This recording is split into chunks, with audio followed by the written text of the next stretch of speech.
Money FM 89.3, the best of Saturday mornings. International News Review. We're back with the International News Review and Steve Oken, the CEO of APAC Advisors. Steve, the U.S. shutdown is happening. What is what's the overall impact that we're seeing already? Will it bleed over into Asia in a meaningful way? It will. It depends on how long it goes. And I think this is going to possibly be the longest shutdown in the history of the United States, which is 35 days. And that was the last shutdown when Trump was president. And if it goes that long, it is going to have an impact on the U.S. economy, and that is going to have an impact on the global economy. And look, the issue here is very simple, and the solution is very simple. The question is, both parties, Trump and the Democrats, don't want to politically settle this thing right now, and that's why we're in this standoff. But there could be knock-on effects for Trump, couldn't they? They're already saying it's going to punish he wants to punish the Democrats, he says, but he's threatened to conduct mass layoffs of federal workers. Not all these federal workers are Democrats. Many are blue-collar guys. They could even be Republicans. They could even be part of the MAGA base. Is it going to negatively affect his MAGA support? It depends on who gets blamed for the shutdown. And look, the Democrats have said we are shutting down the government because the Republicans refuse to extend the health care credits that are going to expire. And this is going to hit 22 million Americans, and it is going to hit them very hard in their pocketbook. And what Trump is saying, and this is the White House fact sheet says, the Democrats have shut down the government over free health care for illegals. Now, look, that is a lie. That is not. The illegals do not get health care today. They're not allowed to get health care under federal law. And because Trump is saying something and the Republicans are saying something that is not true, that is hurting the position that he is taking. And so when you poll right now and ask Americans who's to blame for the shutdown, it is the Republicans and Trump who are getting the majority of the blame. And if that keeps up, and if people lose their jobs, and some of whom may lose their jobs because of the shutdown, and they will certainly get hit economically, I do think at some point Trump is going to have to give in and find a solution. And there's such a simple solution for this. Which is? You extend. No, it's simple. Here's what I didn't you do. think we had to ask him. Did you? You find the compromise is you extend these the tax credits for Obamacare for another year or two. So you have what's called a continuing resolution. You say the government continues to get funded at its existing budget level, and we will change the law not to make the health care extensions permanent, but we let it go on for pick a period of time. I think it'll be through the midterms. That's your solution. The old congressional kick the can down the road play, right? Well, it's not quite a kick the can because you're allowing this to let you're keeping it going, and you're allowing another Congress to do this, and that's typically what happens with tax cuts. So it's not. This is completely consistent with what happens with tax cuts. You don't want to ever make them permanent because things do change. But this is the simple answer.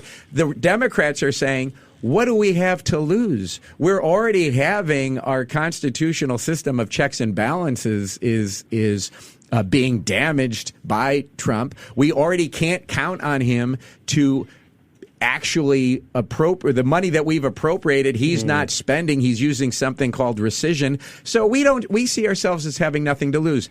And when both sides think they have the upper hand, that's when you get into these stalemates. Yeah. All right. We will see how it goes from here. There is a lot more bickering and back and forthing and all of that with this. We keep an eye on it. In the meantime, people are being advised not to go to public parks, not to do a lot of things that public services might otherwise because all the park rangers and everybody they're all laid off. Yeah, you know, it's funny, and this kind of just in a personal way hits home, and this will lead into our next story. I just wrote an op-ed in the Nikkei, and I send this out to a lot of people. I'd have an email I send it out to.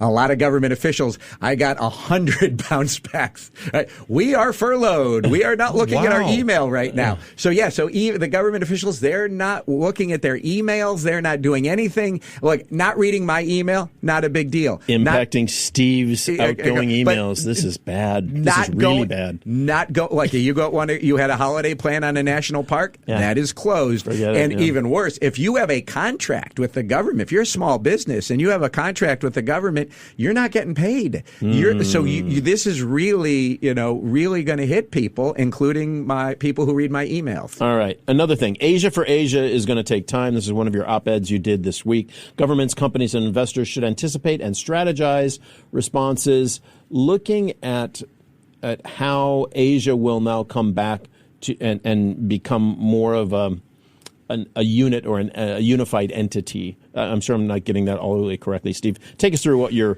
premise was on this op-ed that you did. Look, I heard it this week at the Milken conference. I heard it 2 weeks ago at a private equity event.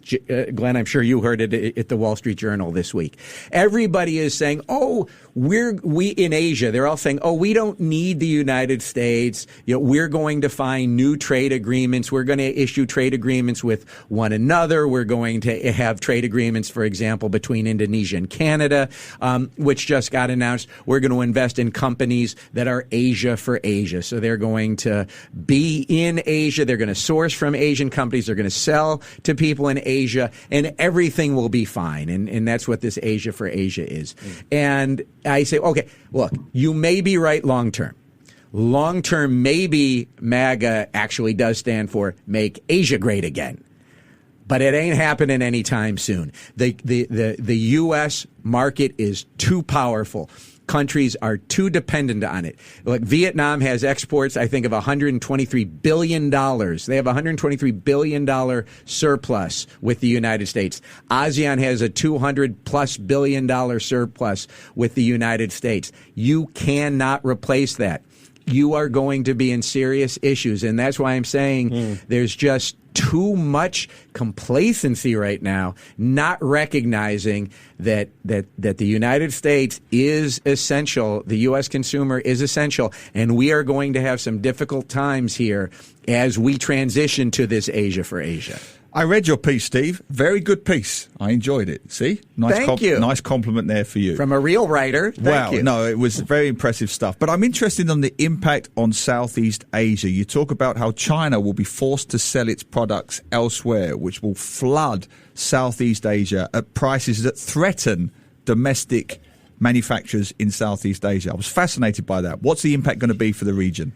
And that's the thing. It's going to be difficult. And we were all focused on the first order effects. Okay, what's it mean for Singapore if they have a 10% tariff? What's it mean for Singapore if pharmaceuticals get hit with a 100% tariff? What are the exemptions going to be? And it is important to look at the first order effects. But Neil, what you just walked through are the second order effects. Okay, so the U.S. puts a 50% tariff on China. Well, China is going to need to replace the U.S. market. Where are they going to come? They're going to come here. And what does that mean? You're going to get a lot of excess capacity that China has in electric vehicles, but in a lot of other manufactured goods. They're going to come flooding into Southeast Asia. What's that going to mean for Southeast Asian manufacturers? They are going to get hit really hard. And so what are the governments here going to do? And you see it already coming. They're putting tariffs on Chinese goods because they need to protect the domestic manufacturing market the same as the U.S. needs to protect the domestic manufacturing market. Then what's China going to react when all of a sudden you start to get the tariffs from Indonesia on China? Are they going to retaliate against China like they're retaliated against the Philippines and South Korea and Australia previously when they don't like what those governments do? So it is going to have there should be a lot of scenario planning going on and a lot of pain coming in the short term until things work out, and we're nowhere close to things working out. Yeah. That is, that's going to be a tough one. Okay, speaking of another tough one, the White House on Monday this week released its 20-point plan by President Trump, which he presented to Benjamin Netanyahu to end the war in Gaza between Israel and Hamas. The White House and Tel Aviv say this is a winner, let's do it. Hamas has said no, and other countries also have said this is ridiculous. you can't get these groups to agree even on 1 point. I don't know how 20 points gets through, passes the bar. Where does this look from your perspective, Steve? Well, okay, I'm going to take a little bit objection with you're saying the other countries think this is ridiculous. The other countries want to see a resolution here too, and you have Qatar. Absolutely. What I'm saying, but Qatar, Saudi Arabia, UAE, Egypt, Jordan, Pakistan, Turkey, they're all involved in this plan. This is not a plan that was cooked up by Witkoff and now Jared Kushner. I have to say, seems to know what he's doing in the Middle East because he's certainly making a lot of money there now and has a lot of businesses there now, in addition to what he did with the Abraham Accords in the first term. So this is a real serious effort, and you have the Americans working with those countries in the Arab states. And it's the Arab states who are putting pressure on Hamas, in addition to Trump putting pressure on Netanyahu and Trump putting pressure on Hamas. And so there is the outline for a deal that should last. There are certainly going to be disagreements between Israel and the U.S. and some of the Arab states on how much involvement does Hamas have going forward, how much power would Israel have over Gaza versus when will they pull out. So there are still a few significant things to work out, but these points, and Lord knows this should have happened well before now, but this is the outline of a serious proposal. Nothing in the Middle East has really worked since the 40s, you could argue. But this is a serious proposal that has buy-in to some elements from all sides. Extremely complex, yes. But one of the common counter-arguments I've heard this week is, yes, there's lots of things in this plan about how Hamas must do this and Hamas must do that. Hamas is being held to account. Who is holding Israel to account? And that's what Trump has to come in and say, the United States will hold Israel to account. The United States is now saying, Israel, you have to stop bombing now while we let this negotiation take place. It is why Trump, from what you read, literally handed the phone to Netanyahu and said, you are now going to apologize to Qatar for what you did in terms of that bombing. So you are seeing some pressure from the United States on Israel, not to go all the way, but to apologize, which was a precondition for Qatar before they said we're going to start mediating again. And Netanyahu was forced to apologize, presumably by Trump. He should have done it anyway. He shouldn't have bombed them to begin with. Well, this is the thing. Come on. This is a joke, an apology like that. And meanwhile, I don't know when Netanyahu crossed his fingers or was laughing while he did it. This is ridiculous. He bombed a nation that is a direct ally of the U.S. and in a way that was just unbelievable. And sorry, I think this apology is ridiculous. And just to add to that, I'm not saying the two are directly linked, but as you probably heard, there was a terrorist attack in the UK this week, the first time in living memory against a Jewish synagogue. Yeah. They're not related. I want to make that clear. But you do have this board of peace set up by Donald Trump with the likes of Tony Blair involved, and already there are rumblings amongst Palestinians. This is another example of Gaza's governance, in effect, being overseen by non-Gazan people. That's going to affect people on the ground. That's going to build resentment, possible terror attacks.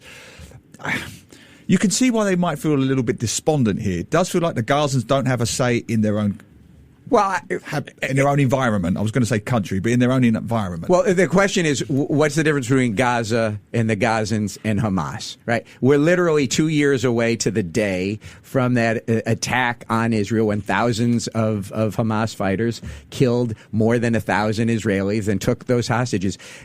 You cannot negotiate with Hamas, and that question is who is going to be governing? Does Hamas speak for the people from Gaza? I don't think so. And the people from Gaza are starting to make clear, you don't speak for us. Now, obviously, the Israelis don't speak for Gaza, but Gazans have to speak for Gaza. The Palestinians have to figure out how is this going to happen. And you have other pressure on Israel with Canada and France and Australia recognizing a Palestinian state, even though one doesn't exist. But they said we have to have one. So things are moving in much differently than they have been. Okay, let's come back close to home, and this is an economic issue that we have just hearing the beginning of it, quite honestly. On September the 11th, the Singapore Manpower Ministry and the Visual Audio Creative Content Professionals Association here issued a joint advisory reminding industry stakeholders that foreigners on tourist or student visas in the Republic are not allowed to provide photographic, videography, and makeup services in Singapore. Now, what this actually means for people on the ground is that a lot of freelancers who live in JB or southern part of Malaysia and come to Singapore to provide services like videography and all of these other things for weddings and other events are technically now breaking the law, doing that and subject to up to a $20,000 fine. This is massive. All of us have done events here in Singapore with a lot of very talented folks. Many of them, just anecdotally having conversations with them, do come from JB for the day to do these events, whether it's sound or lights or video or makeup or whatever. This is a big thing, and mostly because there aren't enough people in Singapore that have those skills to be able to handle a volume of conferences and special events that we have here. Yeah. It's a very interesting development. It is. It's a continuing development, and Singapore is very concerned, as most countries should be, and I think Singapore on the forefront of this. What is going to happen to the job market here when AI comes in and really crushes those entry-level jobs and service-level jobs? There is a lot of concern here, and I don't think there's enough concern globally about what's going to happen. And this has been happening now, Glenn, here for a few months now, where Singapore is saying we are going to crack down on who is working here who should not be working here. Yeah. And they've been looking at it for students who are here, university students who are here, who are potentially taking jobs away from Singaporeans. They've been looking at it going back to the summer for, the platform workers, because it's very easy for the foreigners to come in and be a driver here. You come across the border for the day and you're a driver, delivery, whatever it may be. And now it's extending into, as you mentioned, photography, videography, makeup services. Countries are going to get much more strict on making sure they keep jobs for their people. Look, you see it in the U.S. With $100,000 on the H-1B visa. I think this is very similar to what you see here now, and that you really have to be worried about jobs. That's a great point, Steve, because it does smell slightly of populist politics. The classic, when the economy's doing well, we're fine about foreign workers coming in. The second the economy isn't, we want the foreign workers out, which is common in the US, the UK, Australia, Europe. Not so common in Singapore. Singapore has usually risen above that sense of populism. I'm not saying this is populism, but they've usually put pragmatism first. Because it's not just, as you say, visual arts, visual and cameramen and all that. When my home was renovated, they were workers coming in from Johor every day. It was a Singaporean company. Your cabinets were probably made in Johor. Correct. So this has massive knock-on effects potentially for the Singapore economy. Well, look, they do make exceptions here for people in construction, no question, where you can have the foreign workers, which is arguably hypocritical. But you've seen it this year. I think was you've now got years of the employment passes being reduced, the overall numbers. So the population goes up in Singapore. It's a record high, but the amount of employment passes goes down. You see this, you've seen it coming up in previous elections, but I think AI is going to hypercharge this, and every government is going to have to make sure that they tell their people, we take care of you first. I won't call this even populism or nationalism. This is what governments do. It will be interesting to see if a temporary work permit for these foreign folks is a possibility for them to come in and work legally, and then obviously need to pay taxes and all the other stuff on it to see if there is going to be a mechanism for that.